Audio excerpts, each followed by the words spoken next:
Coming up on Mountain News at 6, Lieutenant Governor Jacqueline Coleman makes several stops here in the mountains. And nearly 150 high school students in 8 schools across the region gathered together for the Healthcare Academic Career Planning Conference. Plus, more dry and mild weather is on the way. Your full forecast coming up as Mountain News at 6 starts now. Dedicated to Eastern and Southern Kentucky, this is WYMT Mountain News at 6. Lieutenant Governor Jacqueline Coleman made several stops in the mountains today, from Magoffin County's fiscal courtroom to several Floyd County classrooms.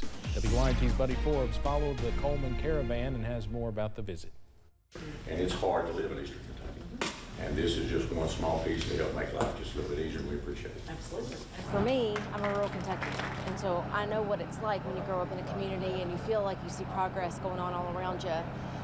And you wonder when it's going to come to your hometown. Lieutenant Governor Jacqueline Coleman brought 2 new investments to Magoffin County Wednesday. A total more than $400,000 coming right here to this community. With a more than $350,000 check for road resurfacing and $65,000 for recycling and solid waste efforts. It helps keep trash and things out of our creeks and the side of the road. After her stop in Salyersville, she visited the Mountain Arts Center for an emergency management conference before heading to Martin to see the state's investment in action. I've spent my life in the classroom before I became lieutenant governor, and so I know that the future of this booming economy we're building in Kentucky is in our classrooms today.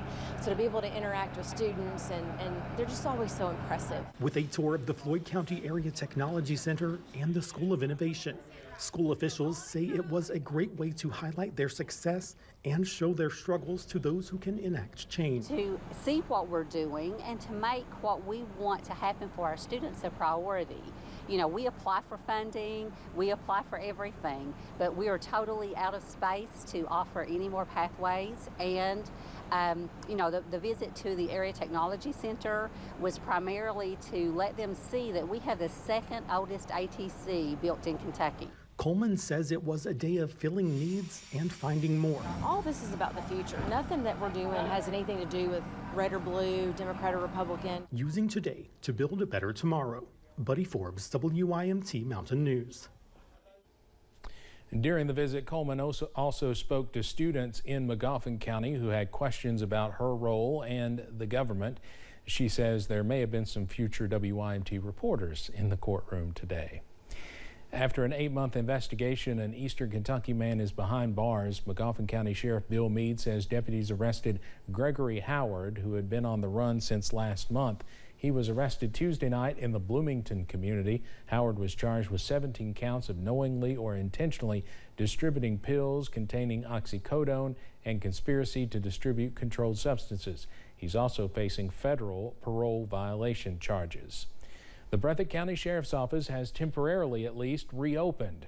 Sheriff John Holland told us about this earlier today. The Sheriff's Office had been closed due to insufficient funds. A Breathitt County fiscal court meeting will be held next Tuesday at 5 p.m. to determine how much money can be allotted to the Sheriff's Department, which will impact their ability to operate moving forward. Holland also went on to say the fiscal court is doing everything they can to help. 2 Eastern Kentucky men have been arrested on drug charges. Deputies with the Floyd County Sheriff's Office responded to a suspicious person complaint in the Weeksbury community on Monday. During their investigation, deputies got a search warrant that resulted in the discovery of fentanyl and crystal meth. 26-year-old Trey Little of Pikeville and 40-year-old Joshua Burchett of Weeksbury were taken to the Floyd County Jail. A longtime legal service nonprofit in Appalachia now has a new executive director.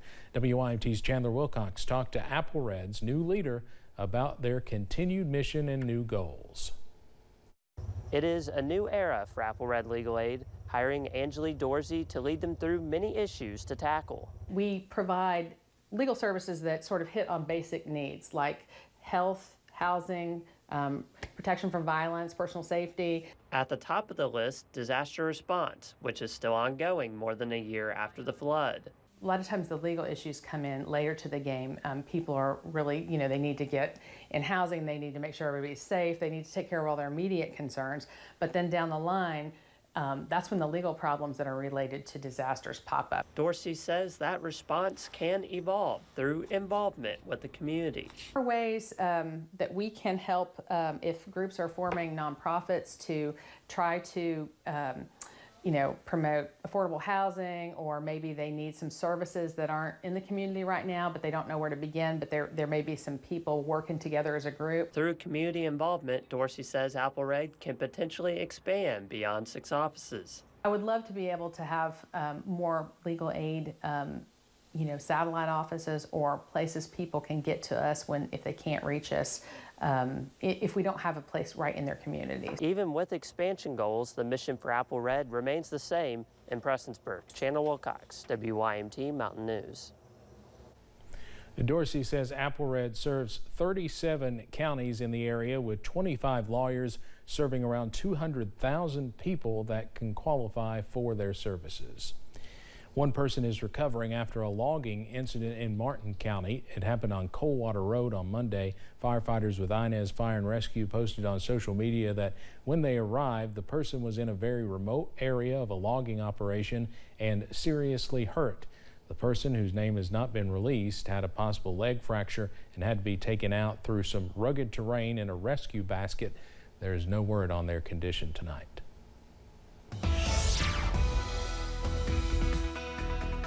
We are tracking calm weather to continue across the mountains into your Wednesday evening. Here's a live look right now from the London Corbin Airport. We're dry under some blue sky, and that temperature is a little bit warmer today at 79 degrees. Most of us in the middle to upper 70s, but a few lower 80s as well. 80 for Manchester, 81 for Irvin, up to 82 in Somerset, down to 72 over in Wise. So we are a little bit cooler over in Southwest Virginia at this hour. Those lows tonight not as cool as recent nights, falling into the upper 50s and lower 60s. We do see more clouds tonight, and those will act as a blanket as you wake up on Thursday, so not as chilly on your Thursday morning commute. On the radar, we are dry as high pressure does continue, and that will also continue into your Thursday and Friday as a stretch of drier weather will linger across the mountains. We are counting down the days to the first day of fall on Saturday, also tracking some cooler air on Saturday and Sunday, and maybe a few rain chances by next week. That full forecast coming up in just a few minutes. Steve? All right, Cameron, thank you. High school students across the region gathered at Hazard Community and Technical College today for the Healthcare Academic Career Planning Conference. WYMT's Olivia Calfee was there. A conference focused on the future healthcare workers of Kentucky. This really gives our area high school students a wonderful opportunity, if they are interested in the healthcare field, to explore a lot of different program options and careers that maybe they haven't really thought about before. More than 150 high schoolers from 8 different schools attended the conference. The focus was on connecting the future professionals with the current.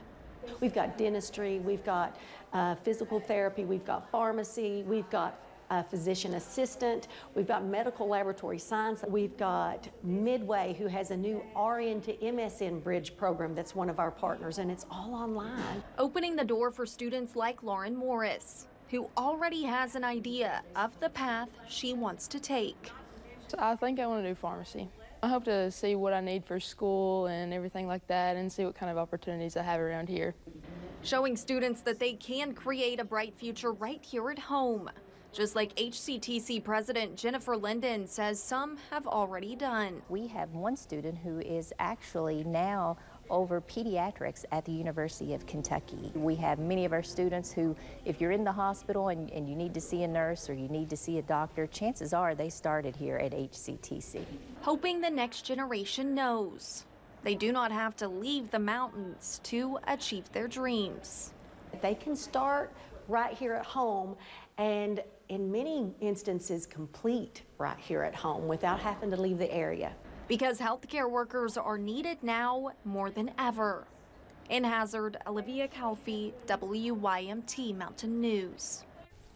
For more information on today's conference at HCTC, go to our website at WYMT.com.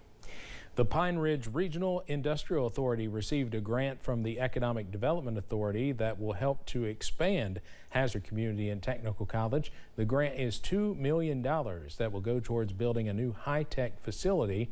The facility will serve students in Breathitt, Lee, Owsley, and Powell counties. The laboratory will be home to HCTC's Electrical Technology program. The grant is actually being awarded to Pine Ridge Industrial Authority, and it has been an endeavor between CRAD, Pine Ridge Industrial Authority, and HCTC. So while the grant is being awarded to Pine Ridge Industrial Authority, it will be used for training by Hazard Community and Technical College. So we're really excited about the impact that it's going to have on students and on the region. HCTC will use more funds from private donations to later expand this facility to house more programs. A new teacher cohort is being changed to better train new teachers in Floyd County. New teachers will be paired with an experienced mentor from the district. The system will also provide different levels of support for teachers depending on how long they've been there. The program runs from a teacher's first year to fifth year. Sarah Wagers taught in a different district before coming to Floyd County, and one principal in the district says Wagers learned a lot. She picked up real quick what we were already doing in this district, and it was just a huge benefit to her. Last year, the Kentucky Department of Education estimated the state is short about 1,700 teachers from where they need to be, and programs like this one are being put in place to help lower that number. As the fall semester is now in full swing at the University of Kentucky, officials with the school's police department say they are increasing patrols. They're adding more of a police presence to try and keep students safe. With their biggest enrollment ever, students from all across the nation and even some overseas are walking through the university's campus. One freshman says it's reassuring to know there will be more security, especially in the dorms. I got notified that we're going to have patrol even walking around our dorms, which is going to be very nice. Especially, it's always a little bit of a worry to be in a dorm, and have people walking around, but we have to scan in, and they're very, they don't let anyone walk by, so it is nice to know that it will be secure, especially in our dorms. There will be more patrols on and off campus Wednesdays through Saturdays. Well, temperatures stay above average on Thursday and Friday, but we are a little bit cooler by this weekend. Those details coming up. Plus, farmers are known for raising crops, livestock, and more, but now lawmakers say they are hoping to partner with one organization to help farmers by raising hope.